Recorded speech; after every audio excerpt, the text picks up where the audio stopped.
மதுவிலக்கு போராட்டத்தில் கைதாகி புழல் சிறையில் அடைக்கப்பட்டுள்ள பச்சையப்பன் கல்லூரி மாணவர்கள் சித்திரவதை செய்யப்படுவதாக மக்கள் உரிமை பாதுகாப்பு இயக்கம் குற்றம் சாட்டியுள்ளது. மதுவிலக்கு போராட்டத்தின் போது மதுக்கடையை சூறையாடியதாக பச்சையப்பன் கல்லூரி மாணவர்களும் புரட்சிகர மாணவர் முன்னணியினரும் கைது செய்யப்பட்டு புழல் சிறையில் அடைக்கப்பட்டுள்ளனர். அவர்களை மக்கள் உரிமை பாதுகாப்பு மையத்தினர் நேரில் சந்தித்து பேசியுள்ளனர். அப்போது வழக்கை திரும்ப பெறும் வரை ஜாமீனில் வெளிவர மாட்டோம் என பச்சையப்பன் கல்லூரி மாணவர்களும் புரட்சிகர மாணவர் முன்னணியினரும் திட்டவட்டமாக தெரிவித்துள்ளதாக மக்கள் உரிமை பாதுகாப்பு மையத்தினர் தெரிவித்தனர்.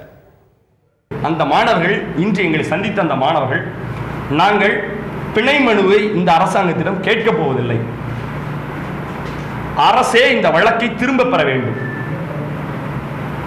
பொய்யான வழக்கு போட்ட அரசு தான் திரும்ப பெற வேண்டும், நாங்கள் பிணை கேட்கவில்லை, பிணை ஏற்கனவே கேட்டிருந்தாலும் அந்த பிணையை திரும்ப பெற்றுக் கொள்கிறோம் என்று அவர்கள் ஒரு பிரமாண வாக்குமூலத்தை எங்களுக்கு எழுதி கொடுத்திருக்கிறார்கள்.